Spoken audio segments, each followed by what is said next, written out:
হরে কৃষ্ণা, রাধে রাধে বন্ধুরা, সবাই কেমন আছো? সবাইকে স্বাগত গোপীনাথের চ্যানেলে আবার একটা নতুন ভিডিও নিয়ে চলে এসেছি। আজকের ভিডিওটা হলো আমার লাড্ডু সোনার যেখানে থাকে সেইটা ভ্রমণ করে দেখাবো, সেই জায়গাটুক। আর আমার লাড্ডু সোনার জিনিসপত্র আমি কিভাবে রাখি আর আমার বাকি ঠাকুররা কিভাবে থাকে সেটাই আজকে এই ভিডিওতে দেখাবো। আর তার সাথে সাথে একটা দিদি বা বোন আমাকে কমেন্ট করেও ছিল যে তার ঠাকুরঘর ভ্রমণ চাই, কিন্তু আমি এখন পুরো ঠাকুরঘরটা ভ্রমণ দেখাতে পারবো না, কেননা বুঝতে পারছো গোছানো নেই। তা গোছানোর থেকে বড় কথা, আমি যখন আরও ভালো করে ঠাকুরঘরটা তৈরি করব তখন তোমাদের অবশ্যই দেখানোর চেষ্টা করব। এখন আপাতত আমার লাড্ডু সোনা কোথায় থাকে আর আমার বাকি ঠাকুররা কোথায় রাখি আমি সেটাই এই ভিডিওতে দেখাবো। আর তার সাথে তো আমার লাড্ডু সোনার জিনিসপত্র আমি কীভাবে রাখি সেটাও তো তোমরা দেখতে চাও, সেটাই এখানে দেখাবো। দেখতে থাকো, শুরু করি ভিডিওটা। বন্ধুরা, প্রথমেই দেখে নাও আমার লাড্ডু সোনাকে আমরা কিভাবে রাখি আর কোথায় বা আমার লাড্ডু সোনা থাকে। দেখো, তোমরা তো অনেক ভিডিওতেই দেখেছো এই খাটটা আমি ভালোভাবে তোমাদের দেখাইনি কি ডিজাইন বা কি উদ্দেশ্যে আমরা খাটটাই বানালাম।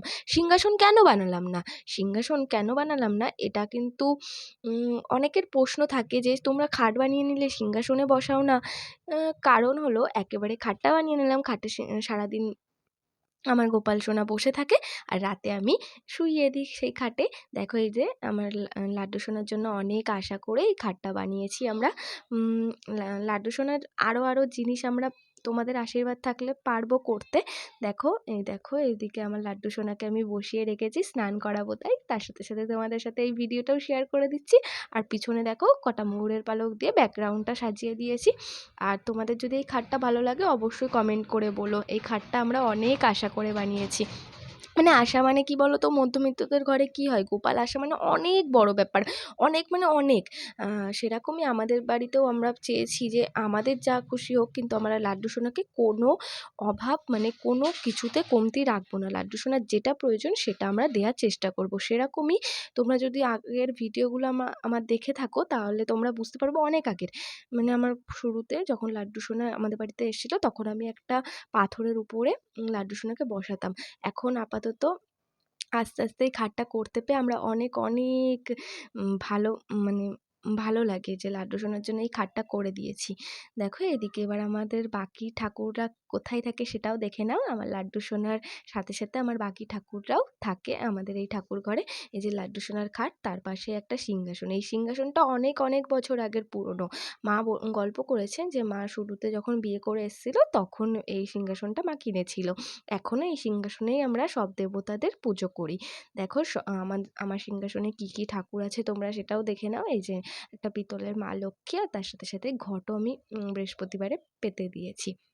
দেখো আমার মা লক্ষ্মী আর আমার ভোলা বাবাও আছে তার সাথে। দেখো একটা ভোলা বাবার পাথরের মূর্তি আর মা তারার চরণ। এই যে এদিকে রাধা কৃষ্ণ আর একটা ফটো আছে ভোলা বাবার। দেখো এই যে আমার পুরো ঠাকুরের সিংহাসন এটা। আর আমার লাড্ডু সোনার যেগুলো প্রয়োজনীয় জিনিস আমি কোথায় রাখি, দেখো এই যে একটা মানে কি বলবো, ওখানেই আমি সাইডে রেখে দিই। আপাতত এখনও প্ল্যান আছে যে একটা আলমারি কিনবো, লাড্ডু সোনার যাবতীয় জিনিস ওই আলমারিতে রাখার চেষ্টা করব। দেখো এই বাস্কেটের মধ্যে গয়নাগাটি আর জামাগুলো রেখে দিই।